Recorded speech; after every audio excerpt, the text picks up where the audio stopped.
Cet épisode a été créé à partir de l'anglais en utilisant l'intelligence artificielle. À venir dans cet épisode de Follow Him. Nos portefeuilles étaient vraiment vides. Nous n'avions pas beaucoup d'argent.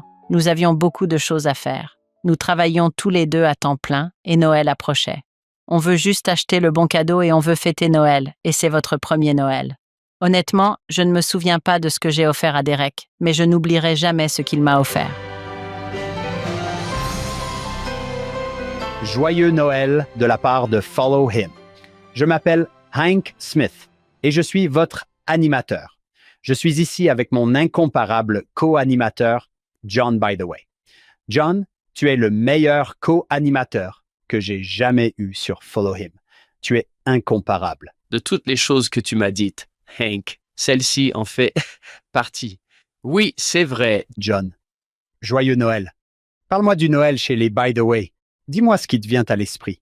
Tu te souviens quand Samuel le Lamanite a prophétisé et qu'il y a eu la mort du Christ à l'autre bout de la planète, il pouvait sentir la vapeur des ténèbres. J'ai l'impression qu'à l'opposé, avec Noël, c'est presque une sensation palpable dans l'air.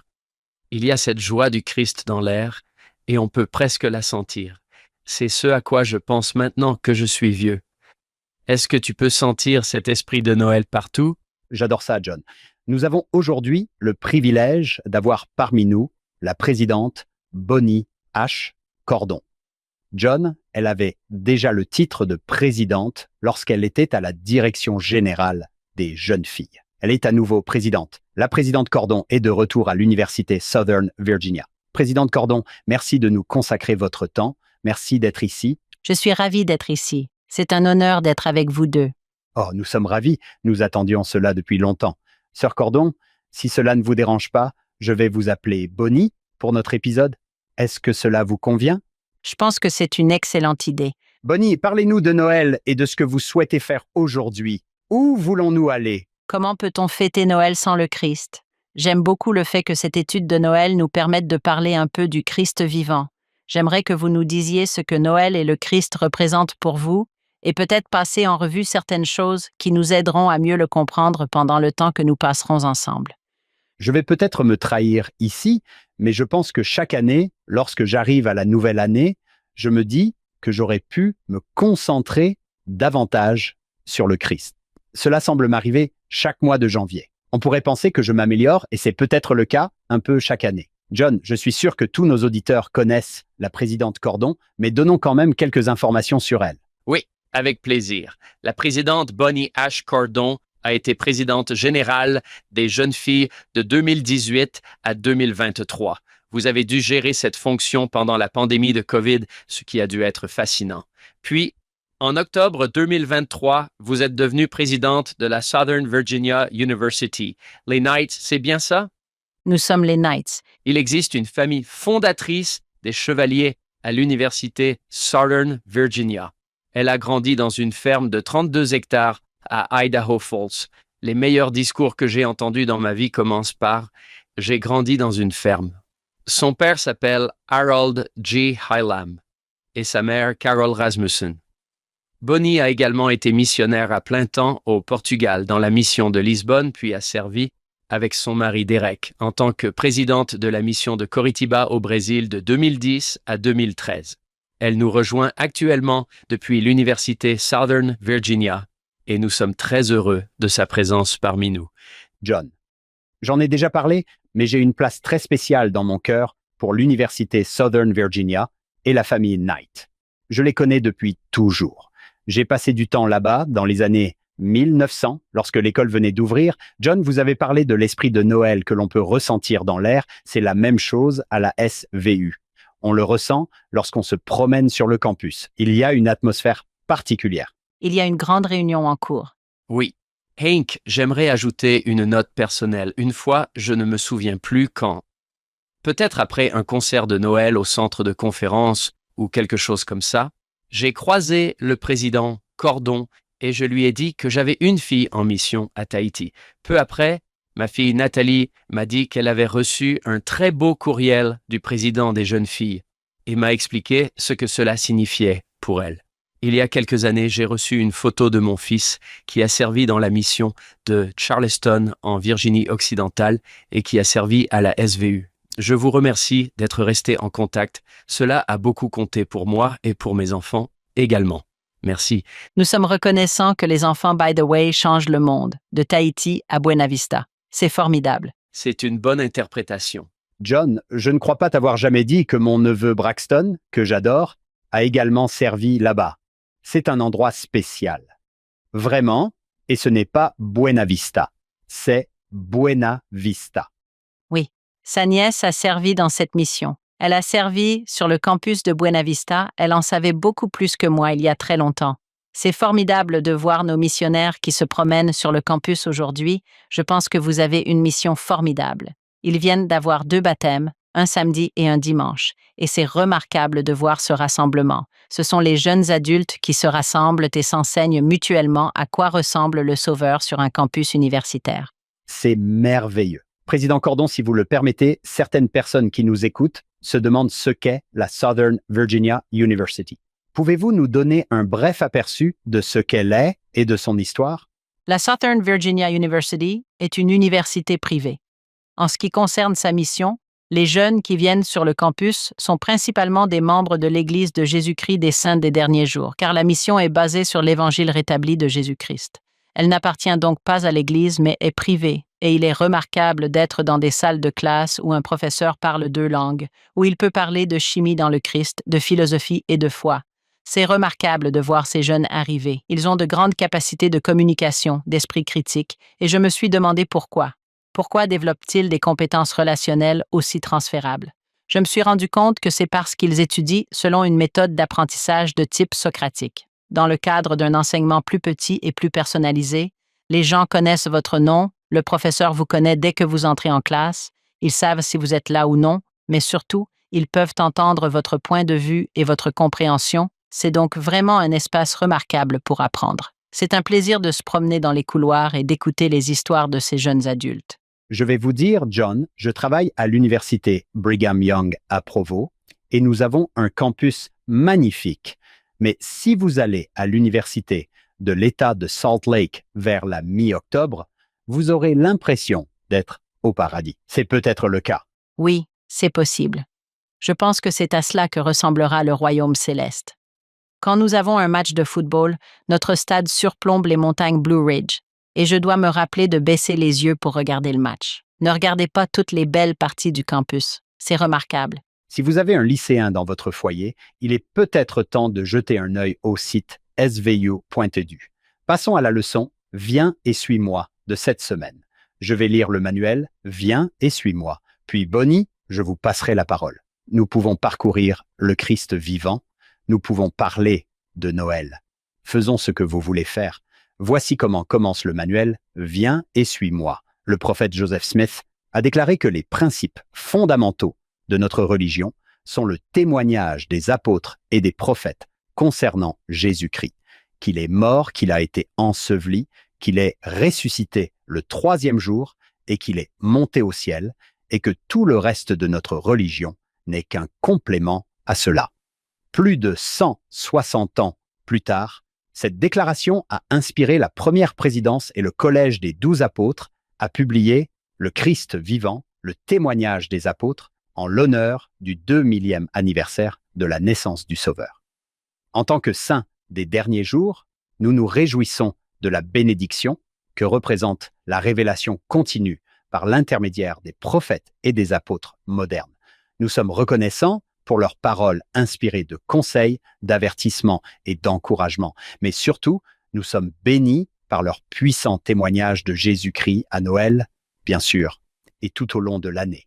Ce sont plus que de simples paroles émouvantes d'écrivains ou d'orateurs talentueux ou que des réflexions d'experts des Écritures. Ce sont les paroles des témoins spéciaux, choisis, appelés et autorisés par Dieu pour le nom du Christ dans le monde entier. C'est merveilleux. Bonnie, que veux-tu faire aujourd'hui? Par où commencer? Eh bien, puisque vous évoquez le Christ vivant avec tant de force, nous pourrions commencer par là. Quand je l'ai lu, même la première ligne m'a fait réfléchir. Il dit « Au moment où nous célébrons le 2000e anniversaire de la naissance de Jésus-Christ, Il est intéressant de noter que j'étais à la cafétéria de l'Université de Virginie du Sud et que je l'ai lu à quelques étudiants et leur ai demandé de me dire ce qu'ils savaient du Christ vivant, du document du Christ vivant. Ils avaient tous des idées intéressantes, mais ils ont ensuite réalisé qu'il avait été écrit avant même leur naissance. Tout à coup, je me suis dit « Oh, je suis un peu vieux ».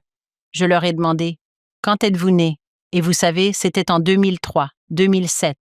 C'était amusant d'entendre ce que cela signifiait pour eux, mais comme nous avons commencé par « Au moment où nous célébrons le 2000e anniversaire de la naissance de Jésus-Christ », je leur ai demandé « Parlez-moi de vos traditions de Noël ». Et c'était amusant de voir comment ils commémorent cette fête. À quoi ressemble la commémoration pour eux et à quoi ressemble-t-elle chez eux? Je suppose que je vous demanderai, Hank et John, à quoi ressemble la commémoration pour vous, comme l'a déclaré si hardiment le prophète?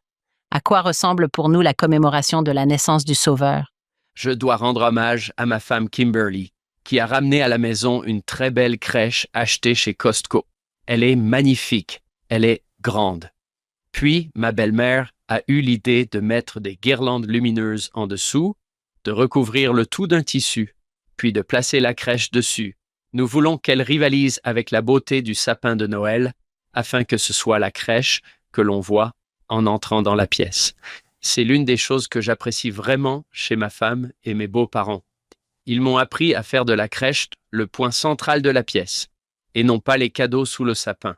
Dans le dictionnaire biblique, sous la rubrique Miracles, il est dit que les miracles sont le résultat naturel de la présence du Messie. Je l'ai lu une fois et je pense que c'était à l'époque de Noël. Je me suis dit qu'il y avait plus de miracles à cette période de l'année. Il y a plus de cœurs adoucis, plus de relations réparées, les gens sont plus gentils, ils donnent plus, ils font plus de dons, ils sont plus généreux. J'ai compris que c'était probablement parce que nous affichons son nom dans nos maisons et dans les magasins, et son nom seul indique sa présence. Si vous observez le moment où nous commençons à retirer ces signes, ou à les ranger dans le placard, et où nous rangeons nos crèches, nous perdons en quelque sorte ce sentiment de puissance qui vient de sa présence. J'attends toujours cela avec impatience. Et puis, l'autre chose, c'est de passer du temps avec mes enfants et ma femme, de pouvoir m'asseoir près du sapin de Noël et profiter de leur gentillesse. Nous n'avons pas une famille parfaite. Je ne veux pas que quelqu'un se dise « Oh, j'aimerais pouvoir profiter de mes enfants ». C'est stressant et chargé, mais il y a des moments calmes et tranquilles où l'on peut simplement profiter de sa famille. J'adore Noël. Pour moi, Noël est très traditionnel. L'une des choses que nous faisons, comme beaucoup de familles, c'est la crèche vivante. Je participe à la crèche vivante depuis le premier Noël de ma naissance.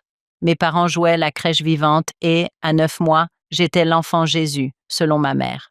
Puis, la deuxième année, apparemment, j'étais à nouveau l'enfant Jésus à 18 mois, et maman a dit que nous avions l'habitude de répéter et que je me dandinais, je me glissais dans le petit panier en osier, je m'allongeais tranquillement et je fermais les yeux.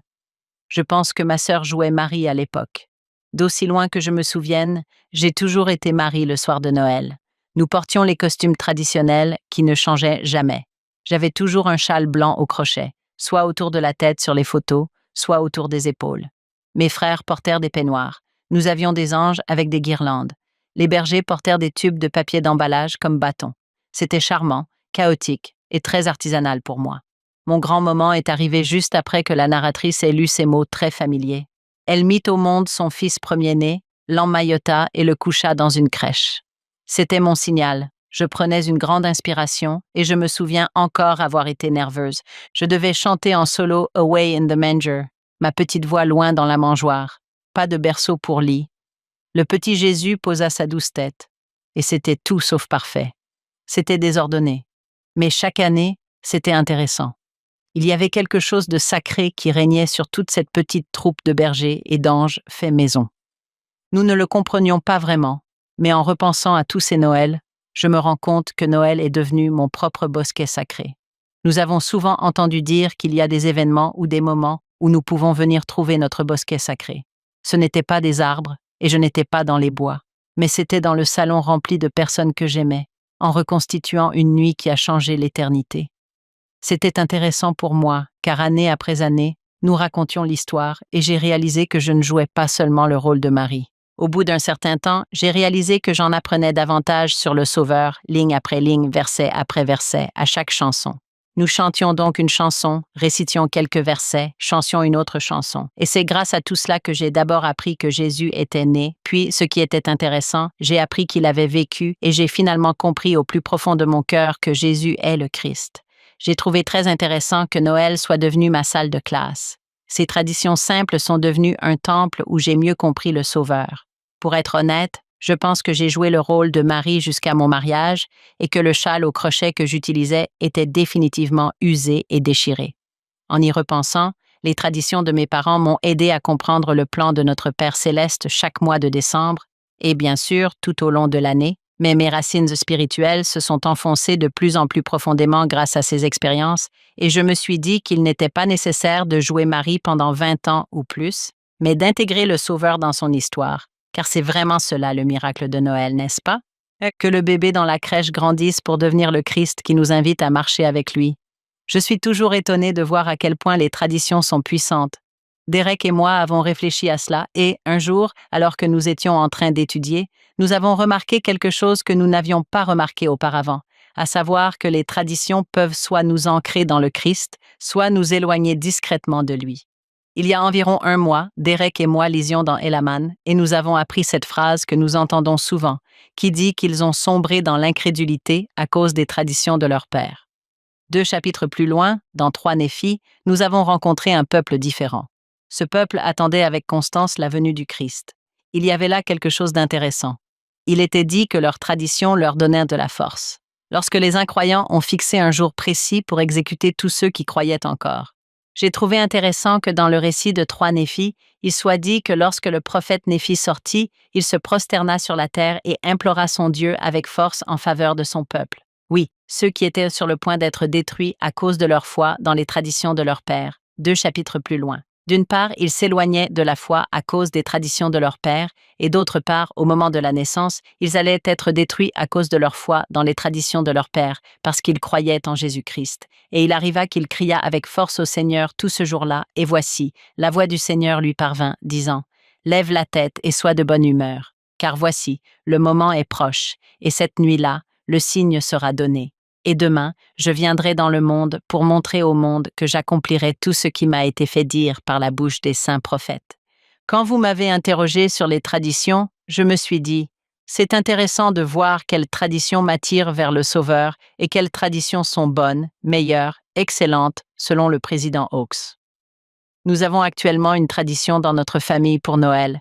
En fait, mes petits-enfants m'ont appelé et m'ont dit, « Grand-mère, est-ce qu'on va avoir des crêpes et des pyjamas?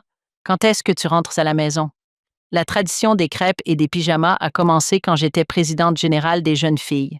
J'essayais de trouver une autre occasion de nous réunir qui pourrait nous rapprocher et sœur Craig, ma conseillère, qui est la grand-mère traditionnelle par excellence, m'a dit qu'elle faisait cette tradition des crêpes et des pyjamas.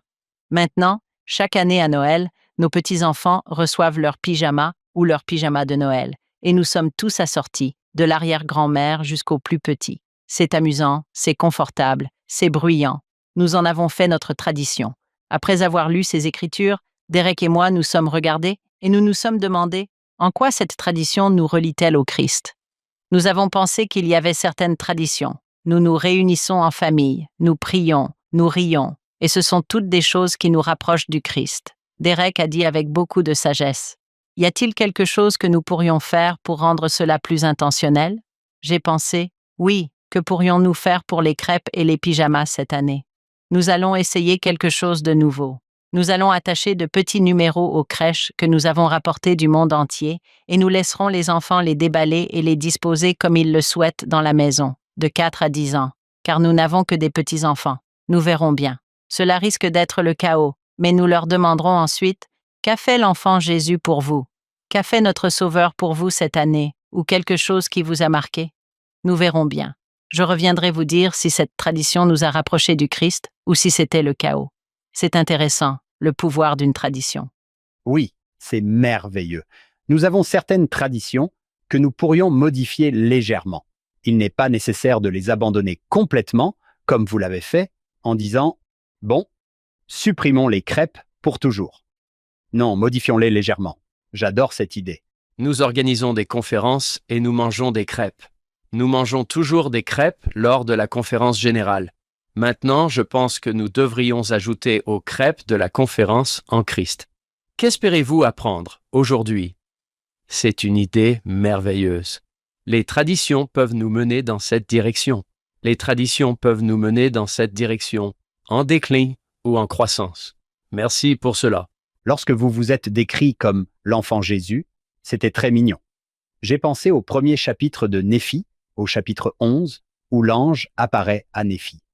Il lui demande « Que vois-tu » Il répond « Je vois Marie ». L'ange lui demande alors « Connais-tu la condescendance de Dieu » Je ne pense pas que Néphi le sache, car il répond « Je sais qu'il nous aime, mais je ne connais pas la signification de toute chose. » J'ai toujours dit à mes élèves « Si vous ne savez pas quoi écrire dans un examen, écrivez simplement « Je ne sais pas, mais je sais que Dieu m'aime. » J'ai essayé de réfléchir à la signification des paroles de l'ange. Connais-tu la condescendance de Dieu? Dans mon esprit, il dit « Regarde ce bébé, Néphi. As-tu la moindre idée de qui il s'agit ?» Et puis, ici, dans le deuxième paragraphe, il était le grand Jéhovah de l'Ancien Testament, le Messie du Nouveau Testament, le Créateur de la terre. Et il a choisi cela pour devenir complètement dépendant de ses parents afin de connaître la douleur, la maladie et l'infirmité. As-tu la moindre idée de qui il s'agit et de sa condescendance, de la personne qu'il était, de l'être du Dieu qu'il a choisi de devenir en devenant ce petit bébé? Je pense que même l'ange est un peu impressionné. Tad Callister dit la même chose que vous lorsqu'il dit que cette nuit-là, Dieu, le Fils, a troqué sa demeure céleste avec tous ses ornements célestes contre une demeure mortelle avec tous ses attributs primitifs. Lui, le roi des cieux, le Seigneur tout-puissant qui règne, a quitté son trône pour hériter d'une mangeoire. Il a échangé la domination d'un Dieu contre la dépendance d'un bébé. Il a renoncé à la richesse, au pouvoir, à la domination et à la plénitude de sa gloire. Pourquoi? Pour les railleries, les moqueries, l'humiliation et la soumission. C'était un échange d'une dimension sans pareille, une condescendance d'une ampleur incroyable, une descente d'une profondeur incalculable. Et ainsi, le grand Jéhovah, créateur d'innombrables mondes, infini en vertu et en puissance, a fait son entrée dans ce monde, dans des langes et une crèche. C'est intéressant que vous souleviez ce point. Nous savons que notre Sauveur, l'une des choses que j'aime dans Moïse 4.2, le Sauveur a dit, lorsque le plan a été établi, « Père, que ta volonté soit faite et que la gloire t'appartienne pour toujours. » Au commencement, Jésus-Christ était disposé à se soumettre au Père. Il voulait descendre non pas pour rechercher sa propre gloire, mais pour la gloire du Père et accomplir le plan divin. J'aime cela. Lorsqu'il est descendu plus tard, il a témoigné dans Jean 6.38. « Je suis descendu du ciel, non pour faire ma volonté, mais la volonté de celui qui m'a envoyé. » Et puis, bien sûr, le livre de Mormon dit que la volonté du Fils est engloutie dans la volonté du Père. Mais je trouve cela intéressant, alors quand nous y réfléchissons pendant la période de Noël, je trouve cela tendre et en fait assez profond, que notre Père Céleste ait choisi Marie pour être la mère de son Fils. Il voulait choisir une femme dont le cœur était en parfaite harmonie avec sa volonté divine. Lorsque l'ange Gabriel lui est apparu, sa réponse a révélé une soumission totale au plan de Dieu. Elle a dit, comme nous le savons dans Luc 1.38, « Voici la servante du Seigneur, que tout se passe pour moi selon ta parole. » Le Seigneur nous prépare à accomplir les choses spécifiques que nous devons faire sur cette terre. Et bien sûr, le Sauveur du monde, lorsqu'il est descendu, allait apprendre ligne sur ligne, mais beaucoup plus rapidement. Je veux dire, nous savons qui il était, mais il avait une mère, qui était complètement alignée avec le Père pour lui enseigner et marcher avec lui sur ce chemin. J'aime beaucoup que vous ayez mentionné qu'il nous rappelait constamment qu'il faisait la volonté du Père et qu'il allait nous ramener au Père. L'un de mes ajouts préférés à la traduction de Joseph Smith est que lorsque Jésus a choisi le moment de sa mort, ils ne l'ont pas vraiment tué. Il a donné sa vie comme un sacrifice volontaire. Quand il a dit « Tout est accompli », la TJS ajoute « Ta volonté est faite ». Je me suis dit « Oh, ce n'est pas ma souffrance qui est accomplie. C'est ta volonté depuis le début jusqu'à la fin. Ta volonté est faite. » Était la dernière chose qu'il a dite selon la traduction de Joseph Smith. Quand il est venu dans 3e Néphi, qu'a-t-il dit? « Je suis la lumière et la vie du monde. J'ai fait la volonté du Père depuis le commencement. Cela nous rappelle à quel point il était un fils obéissant et nous donne un exemple de cette même chose. Hier, alors que je réfléchissais à ce podcast, j'ai annulé 1 ou 2 réunions pour réfléchir à ce dont nous allions parler. À quoi ressemble le Christ vivant? J'avais juste besoin d'un peu de temps pour moi, j'avais beaucoup d'autres choses en tête et je n'arrivais pas à me concentrer. À Southern Virginia, nous avons ces cloches, elles sont informatisées et jouent à différentes mélodies, vous savez, que vous entendez toutes les heures. J'ai été étonnée parce que tout à coup, ces cloches ont commencé à sonner et elles ont commencé à jouer « Seigneur mon Dieu ». J'adore cet hymne. En fait, j'ai demandé à mes proches de le chanter à mes funérailles. Il a donc un effet très apaisant sur moi. Quand j'étais à BYU, j'enseignais au MTC et quand j'étais débordée ou que je ne me sentais pas capable de gérer la situation, je trouvais toujours un piano libre au MTC. Je m'asseyais et je jouais « Seigneur mon Dieu ». Je ne sais pas jouer du piano, alors je jouais la mélodie tant bien que mal avec mes doigts maladroits, mais cela m'apportait vraiment la paix et je pensais au Seigneur. Il est venu pour accomplir la volonté du Père, et l'une des plus grandes choses que notre Sauveur accomplit par son expiation, c'est qu'il nous permet de marcher avec lui de manière à trouver la paix. C'est une paix sans pareille. Alors, quand j'ai entendu cela, j'ai pensé que le Seigneur savait précisément ce qui apaiserait mon cœur. Il savait quelle chanson me rappellerait son existence. Je veux simplement témoigner que le Seigneur vit, qu'il est très attentif à nous et qu'il sait ce qui nous apportera la paix. Il connaît le langage de notre cœur, que vous enseigniez le portugais, que vous jouiez du piano, ou même que vous entendiez le carillon des cloches du campus. Et parfois, il utilise même des cloches informatisées pour murmurer « Je suis là ». C'est formidable que nous ayons un Sauveur. Et je pense que le chant « Seigneur, mon Dieu » illustre remarquablement ce que signifie avoir le Sauveur dans notre vie. Et quand on pense à ce qu'il a donné pour venir ici, on se dit « Seigneur, mon Dieu ». L'idée que Dieu soit conscient de notre existence, cela me rappelle tous les Noëls que j'ai passés. Ils se confondent en quelque sorte et sont tous merveilleux, mais il y en a un qui se démarque pour moi, celui que j'ai passé aux Philippines pendant ma mission. J'aime les Philippines et je les aimerai toujours. Ce matin même, j'ai rencontré quelqu'un qui avait servi là-bas. C'était tellement amusant de parler du fait que, lorsque j'étais là-bas, il y avait 4 missions et un temple en construction. Aujourd'hui, il y a 22 ou 23 missions et environ 13 temples annoncés. C'est mon âge, quand Wilford Woodruff et moi sommes allés là-bas. Non, c'est une exagération, mais cela me rappelle quand j'étais aux Philippines et que je regardais la neige tomber. Non, ce n'était pas un phénomène météorologique inhabituel. Je regardais M. Kruger's Christmas avec le reste de la mission. Je viens de Salt Lake City et cela faisait partie de ce que nous faisions souvent. Allez voir les lumières de Temple Square. Je regarde ce vieux film et je commence à avoir un peu le mal du pays. J'étais assis à côté de frère Andrew. Nous étions au même lycée, nous étions amis. Nous avons fini par être compagnons, ce qui était vraiment sympa. Nous nous regardions tous les deux en nous disant « Je ne sais pas trop quoi penser. C'est difficile à voir en ce moment. Voir la neige tomber sur Temple Square. » Nous avons passé une merveilleuse conférence de Noël et après avoir dit au revoir à tout le monde, nous sommes retournés dans nos régions respectives.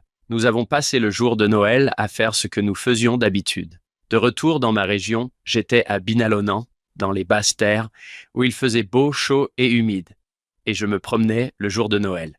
Il s'est passé quelque chose ce week-end de Noël que je n'oublierai jamais. Mon compagnon et moi marchions sur une route là-bas. Il y avait un arbre qui brillait de 1000 feux grâce aux lucioles. Il y avait un cercle de personnes qui se tenaient autour. Il semblait presque révérencieux. Il parlait à voix basse, comme s'il n'avait jamais rien vu de tel auparavant. Je n'avais jamais rien vu de tel auparavant. Je me souviens avoir pensé, est-ce une carte de Noël de notre Père Céleste? Je suis sûr que mes parents priaient pour leur fils aux Philippines. Et voilà qu'apparaissait cette merveille qui brillait comme n'importe quoi sur Temple Square. Puis, je me suis demandé, est-ce que Dieu a fait cela pour moi? Non, non, non. Tu n'es pas si important. Mais attends, je suis censé reconnaître sa main dans toute chose. De quoi s'agit-il? J'ai décidé que je ne savais pas, mais que j'allais accepter cela. J'aime penser que notre Père Céleste était conscient de ma présence et de celle de mon compagnon, et que nous avons pu voir un petit aperçu de Temple Square dans un quartier pauvre des Philippines. C'est tendre, John. C'est intéressant de voir combien de petites choses le Seigneur met sur notre chemin, combien de personnes il met sur notre chemin juste pour nous faire savoir qu'il est là. Notre Père céleste veut vraiment que nous sachions que la chose la plus importante, c'est nous et notre retour à la maison. Et c'est pourquoi il a envoyé son Fils Jésus-Christ sur cette terre. C'est incroyable de réaliser que notre Père céleste est là pour nous aider à retourner en sa présence, que ce soit par des lucioles pour nous faire comprendre que nous sommes importants, que nous comptons, ou par des cloches. Une chose que j'aime dans le fait de participer à cette œuvre, c'est de voir ce que vous avez tous deux décrit, à savoir que le Seigneur poursuit son ministère. Vous avez lu les évangiles et c'était vraiment une approche individuelle. Il est allé parler à Nicodème, à la femme au puits, à la femme qui a touché son vêtement, à l'aveugle et au lépreux. Ces expériences individuelles et ce que vous avez tous deux décrit ici sont presque une continuation de son ministère individuel. J'ai ici une petite histoire que quelqu'un m'a racontée. Je collectionne ces histoires. J'aime ces petits cadeaux, presque comme s'ils venaient du Christ. On pourrait donc les appeler des cadeaux de Noël. Une femme m'a envoyé cette petite histoire. Elle m'a dit « Quand j'étais petite, ma mère était connue comme l'infirmière du quartier. Chaque fois que quelqu'un avait une question, il appelait Audrey, qui habitait en bas de la rue. Je savais qu'elle m'aimait parce qu'elle prenait tellement soin de nous. Lorsque nous étions malades ou que nous avions besoin de quelque chose, elle savait exactement quoi faire pour nous réconforter et nous aider à aller mieux. Ma mère est décédée il y a quelques années et je suis convaincu qu'elle est mon ange gardien. Elle a dit « La semaine dernière, je suis allé passer un examen de conduction nerveuse à la jambe. Mon médecin, qui m'avait recommandé cet examen, m'avait donné l'impression que ce n'était pas grave. Ils ont mesuré le temps nécessaire à une impulsion pour parcourir différents nerfs. Ils ont connecté des électrodes le long de ma jambe, un peu comme pour un électrocardiogramme. Voici ce qu'elle a dit. Le mot « douloureux » ne m'est pas venu à l'esprit, mais le test m'a davantage fait penser à un camp de torture du docteur Frankenstein qu'à un électrocardiogramme. J'ai demandé au médecin qui effectuait le test s'il avait déjà vu des patients pleurer. Elle m'a répondu « Parfois. En 30 ans de carrière, je n'ai eu qu'un seul patient qui aimait se faire piquer avec des aiguilles. Au bout de 45 minutes, j'avais les nerfs à vif et j'aurais aimé pouvoir parler à ma mère. Quand je suis rentré chez moi, j'ai trouvé un message vocal de ma bonne amie Caroline. Je n'avais pas eu de ses nouvelles depuis longtemps. Elle m'a dit « Je me promenais dans Costco après le travail et j'ai croisé une dame qui m'a rappelé ta mère. Je me suis senti très ému pour une raison que j'ignore et j'ai pensé « J'espère que tu vas bien. Alors je t'appelle juste pour te dire que ta mère veille sur toi. » J'adore. J'adore ça. Un par un. Un par un. Quand vous lisez dans le Christ vivant, il allait de lieu en lieu faisant le bien. Il continue à faire le bien pour s'assurer que nous sachions que nous sommes aimés et il nous utilise tous, n'est-ce pas? L'année dernière, notre équipe masculine de volleyball a remporté le championnat de la Division 3 de la NCAA. Ce fut un événement important sur le campus. C'était passionnant, mais je pense que ce qui a vraiment fait la différence, ce qui m'a vraiment touché, c'est de les avoir observés tout au long de l'année. Ces hommes se côtoyaient depuis plusieurs années. Chaque année, ils avaient le même objectif, le championnat national, et ils échouaient toujours de peu dans le tournoi. Mais cette année, j'ai remarqué quelque chose de différent. Ils allaient voir les événements sportifs des autres et étaient au premier rang. Ils étaient présents aux représentations théâtrales. Ils encourageaient les gens lors des concerts de chorale. Ils aidaient à donner des cours particuliers de biochimie. Ces joueurs de volleyball sont devenus une force sur le campus, mais ils se rassemblaient entre eux. Ils se rassemblaient pour les choses qui étaient importantes les uns pour les autres. Lorsque nous sommes arrivés à la finale, par chance, elle devait déjà se dérouler à Roanoke, à seulement 40 minutes de notre campus. Tous les étudiants ont voulu venir.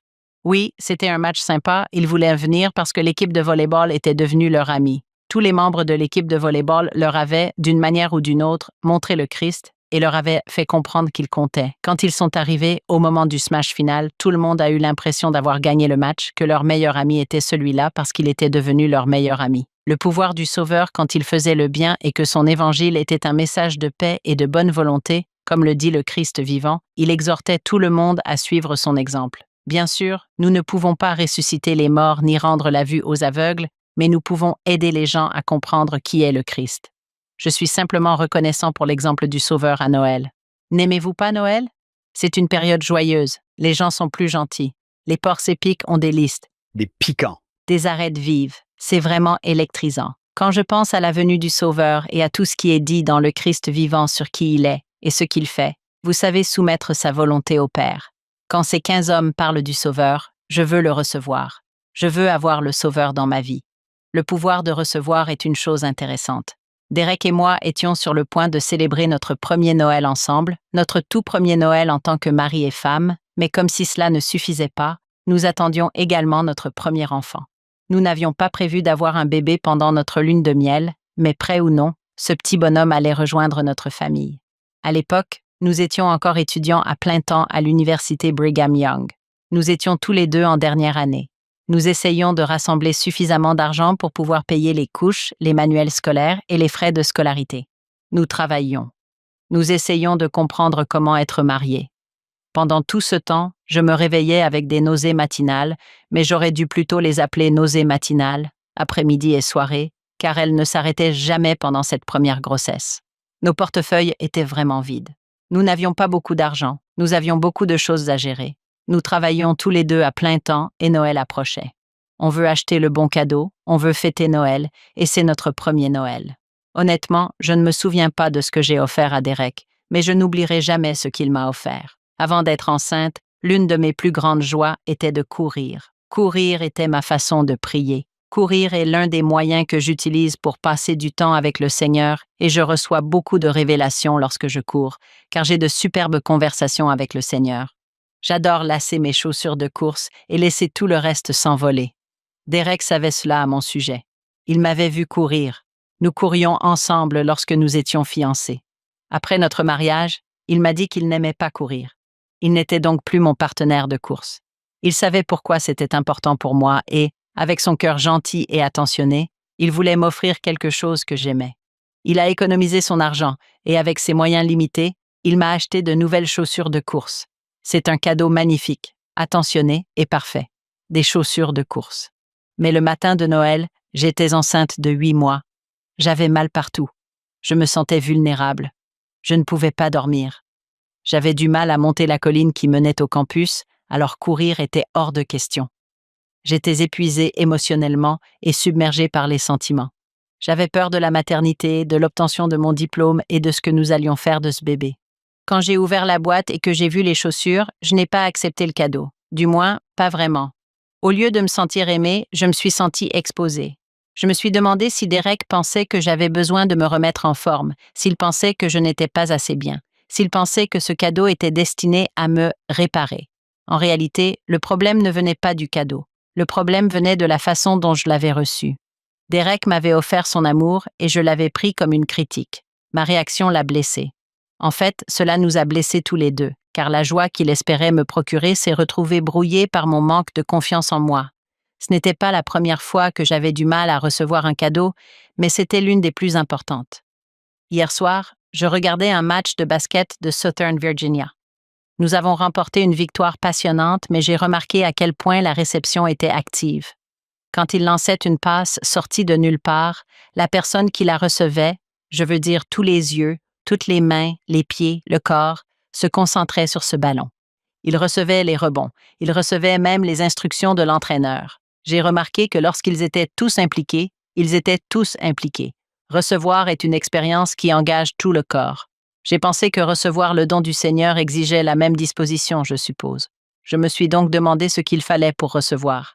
Les yeux fixés sur lui, penser à tout ce qui est dit dans les Écritures, avoir le cœur ouvert, les pieds bien ancrés, les mains ouvertes. Nous avons vraiment besoin d'un cœur qui ne repousse pas le don à cause de nos peurs ou de nos insécurités. Dans un Néphie 11, j'adore ce passage, Néphie entend l'ange lui demander « Crois-tu à la parole que ton père a dite ?» Quand on pense à la réception, Néphie répond « Oui, je crois à toutes les paroles de mon père. » Alors l'esprit s'écria d'une voix forte « Hosanna !» L'esprit ne parle généralement pas, il murmure, il est plutôt silencieux. Il ne crie pas souvent, mais quand quelqu'un reçoit la vérité, je pense que le ciel se réjouit bruyamment. Recevoir est sacré, recevoir apporte de la joie.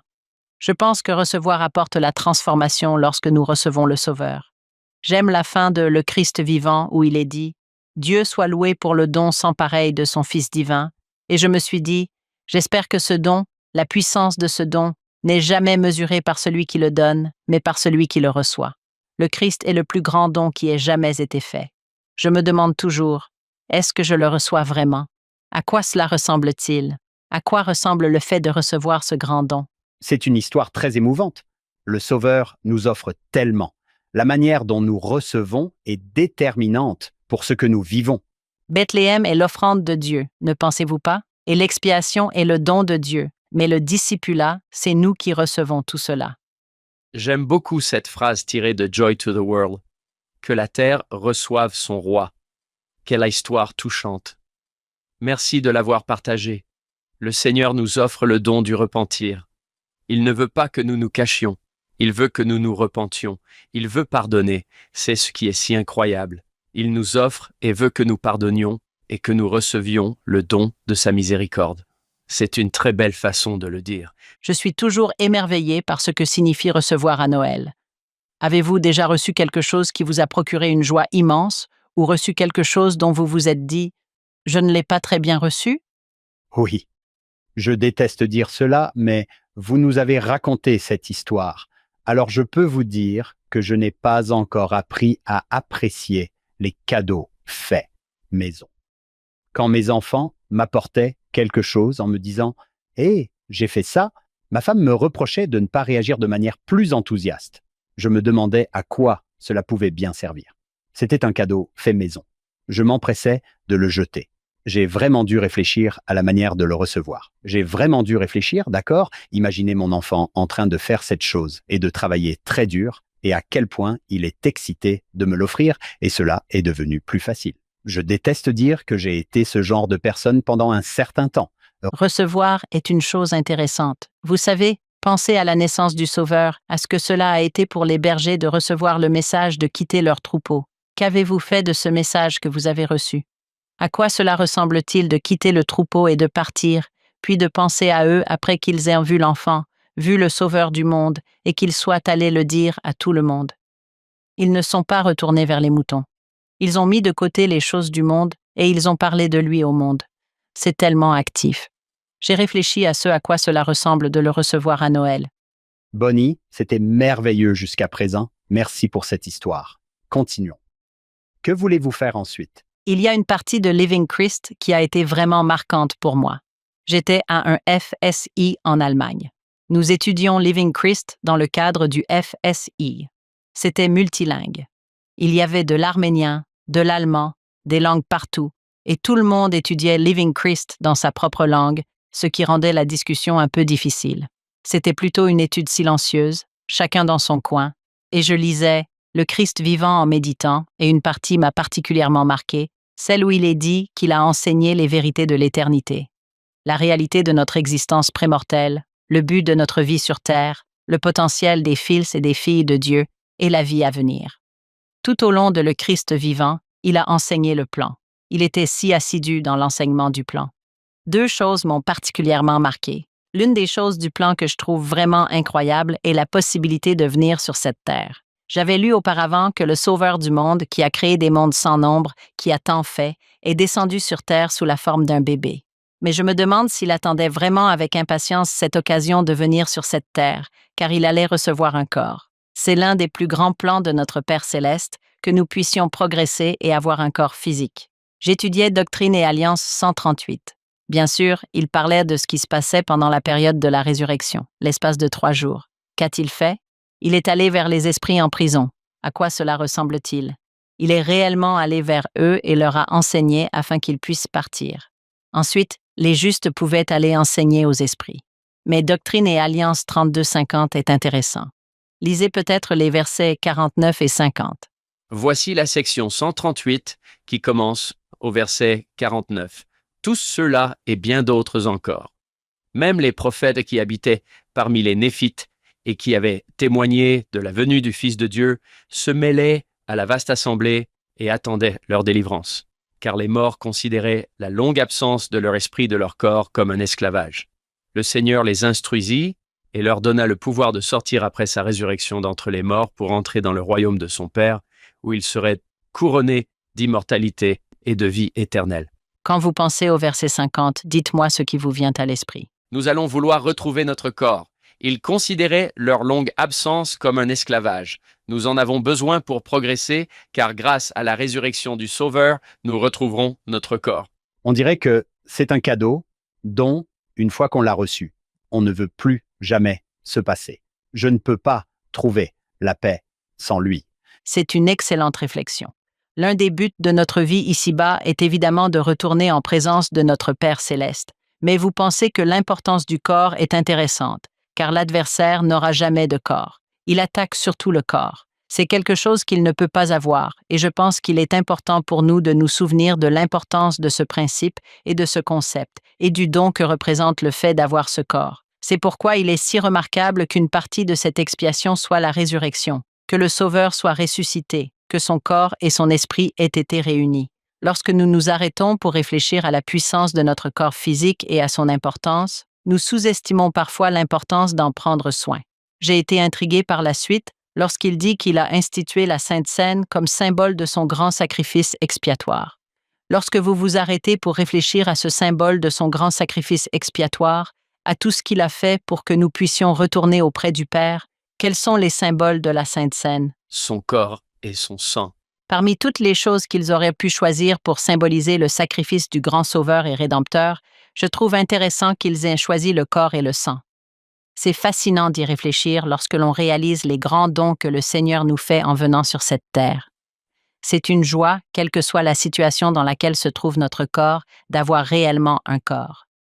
Il est parfois facile de considérer cela comme acquis, lorsque tout fonctionne bien. Mais lorsque vous êtes malade ou blessé, vous êtes soudainement très reconnaissant pour votre pied, car il vous fait mal, et vous souhaitez qu'il redevienne comme avant, lorsqu'il fonctionnait bien. Nous avons tous vécu cela, ce moment où vous vous demandez soudainement « Puis-je simplement revenir à la normale ?» Lorsque votre corps fonctionne bien, soyez-en reconnaissant. Quand nous pensons à cette période de Noël où un adorable petit bébé est né dans une crèche et où Marie a tenu dans ses bras le Sauveur du monde, on pourrait probablement associer un chant de Noël à chaque partie du Christ vivant qui se rapporte abondamment à l'une des doctrines. En fait, ce serait amusant de lire le Christ vivant, puis d'y ajouter quelques chants, de lire une autre section et d'y ajouter quelques chants. En tant que fils de Dieu, il était probablement ravi de passer à l'étape suivante pour pouvoir posséder ce corps. Je suis reconnaissant au Sauveur d'avoir dit oui à cela. Je suis également reconnaissant que ses enseignements soient les mêmes quelle que soit la saison. Ils sont toujours les mêmes. La foi, le repentir. Je n'avais jamais pensé à cela auparavant, Bonnie, mais nous commémorons son corps. C'est vraiment le cas. Nous pourrions commémorer une action ou peut-être une parabole, mais nous nous concentrons sur le corps du Sauveur et il semble qu'il y attache de l'importance. Il a racheté son corps. S'il ne voulait pas de son corps, pourquoi l'avoir racheté? Pourquoi l'avoir ramené avec lui? Et les morts, même ceux qui sont là maintenant, considèrent la longue absence de leur esprit de leur corps comme un esclavage. C'est une opportunité intéressante. Nous réalisons, oui, l'opportunité que nous avons d'aider ceux qui sont de l'autre côté, car nous avons actuellement un corps et pouvons donc accomplir notre œuvre au temple pour eux. Nous considérons cela comme « Oh, nous allons simplement aller au temple et faire des baptêmes pour nos ancêtres. Nous allons accomplir leur œuvre. » Mais l'opportunité d'avoir un corps pour pouvoir faire cela, quelle que soit la nature de notre corps, qui est mortel pour l'instant. C'est compliqué avec les corps, mais c'est vraiment une chose formidable. L'opportunité de prendre soin de ce corps formidable que nous avons et de noter que le Sauveur veut que nous nous souvenions de lui chaque semaine lorsque nous prenons la Sainte Seine et que nous nous souvenons de son expiation. Nous le faisons en nous souvenant de son corps et du sang qui a été versé pour nous. Oui. Hank, vous avez mentionné le dictionnaire biblique dans cette belle entrée sous le mot « miracle ». Si vous consultez votre dictionnaire biblique, le mot « Bethléem » signifie « maison du pain ». Jésus est né à Bethléem et, alors qu'il grandissait, il a prononcé ce grand sermon dans Jean chapitre 6. J'adore cette histoire, car il les a nourris avec des pains et des poissons. Si vous nourrissez gratuitement des milliers de personnes avec des pains et des poissons, elles vous suivront. Et c'est ce qu'ils ont fait de l'autre côté du lac. Il a dit quelque chose comme « Vous me suivez non pas parce que vous voulez garder mes paroles, mais parce que vous avez mangé des pains et que vous avez été rassasiés. » Puis, je paraphrase, « Je pourrais vous donner du pain qui, si vous le mangiez, vous rendrait immortel. » Attendez, quoi? Oui, pour toujours. Donnez-nous ce pain. Et je suis le pain. C'est amusant. J'adore demander à mes étudiants missionnaires de retour, où avez-vous servi et avait-il du pain? Et c'est comme si tout le monde dans le monde avait une sorte de pain. Jésus a utilisé un symbole parfait pour cela, pour le sacrement, afin de se souvenir du pain, et vous savez que c'est aussi la manne, une substance semblable au pain qui est tombé du ciel. Je suis content que vous ayez soulevé ce point, car nous pouvons alors penser chaque dimanche, lorsque nous prenons le pain, que ce corps est un don. J'aime beaucoup ce que vous avez dit. Nous pouvons faire des choses avec notre corps. Je me demande si, dans le monde des esprits, ils peuvent dire « Eh, allons au temple. Oh, attendez, qu'est-ce qu'on va faire là-bas? Eh bien, on va juste regarder ceux qui sont sur terre et espérer qu'ils fassent quelque chose pour nous. Je veux dire, qu'est-ce qu'ils vont faire là-bas? C'est intéressant. Nous avons la possibilité de faire quelque chose pour lui. » Nous pouvons le faire. C'est vraiment intéressant dans Doctrine et Alliance 38, comme vous le soulignez, John, au verset 33. Lorsque le Sauveur s'est rendu là-bas, il leur a demandé « Que vas-tu enseigner au peuple? Que vas-tu enseigner à ceux qui sont en prison ?» J'aime beaucoup ce qui est dit au verset 33. On leur enseignait la foi en Dieu, le repentir du péché. Quelle était la prochaine chose qu'ils enseignaient? Le baptême par procuration pour la rémission des péchés, le don du Saint-Esprit par l'imposition des mains. Le mot « par procuration » est utilisé ici parce qu'ils ne pouvaient pas le faire eux-mêmes. Ils n'ont pas pu le faire. On ne leur enseigne donc pas comment vous allez être baptisés, mais on leur enseigne que vous allez aller au temple parce que vous allez accomplir l'œuvre pour ceux qui sont décédés. On leur enseigne que vous allez accomplir ce baptême par procuration pour eux. Quel est le but missionnaire qui tient le plus à cœur aux missionnaires? C'est d'amener les gens au Christ par la foi, le repentir et le baptême. Ce sont les mêmes principes et ordonnances fondamentaux. Donc, 4e article de foi. Oui. Il ne change donc jamais. Je veux dire, la manière de venir au Christ est d'être capable de recevoir le Sauveur dans notre vie quand nous disons « Venez au Christ, recevez-le ». Il est le Christ vivant. Il est le pain, la vie et l'espoir. Il nous indique la manière d'y parvenir et c'est amusant qu'ils disent la même chose à tout le monde. À la primaire, il vous le dit dans le 4e article de foi, lorsque vous êtes en mission, il vous le dit dans l'objectif missionnaire, et lorsque vous êtes dans le monde des esprits, il change un peu cela. C'est intéressant. Oui, 3 Néphi 11, c'est la première chose qu'il enseigne. 3 Néphi 27, c'est la dernière chose qu'il enseigne avant de partir.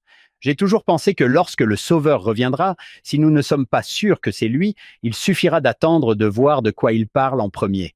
Nous saurons quand il dira « J'aimerais vous parler de la foi ». La foi, Oui, Le baptême. Et nous nous regardons et pensons « C'est lui c'est lui. ». Oui. Hank, tu m'as déjà entendu plaisanter en disant qu'il y a tellement de principes, de doctrines, d'enseignements et de concepts différents. Si seulement quelqu'un pouvait se lever et dire « Voici les premiers principes et ordonnances », et quelqu'un l'a fait. j'aime beaucoup ce qu'ils disent dans le Christ vivant. Nous témoignons solennellement que sa vie, qui est au cœur de toute l'histoire humaine, n'a pas commencé à Bethléem, ni pris fin au calvaire, car ce même Jésus, dans la préexistence, dans la vie préterrestre, enseignait la foi et le repentir, car il enseignait la volonté du Père. Il l'a fait pendant qu'il était sur cette terre. Il l'a fait lorsqu'il est revenu en tant que sauveur ressuscité dans 3 Néphi.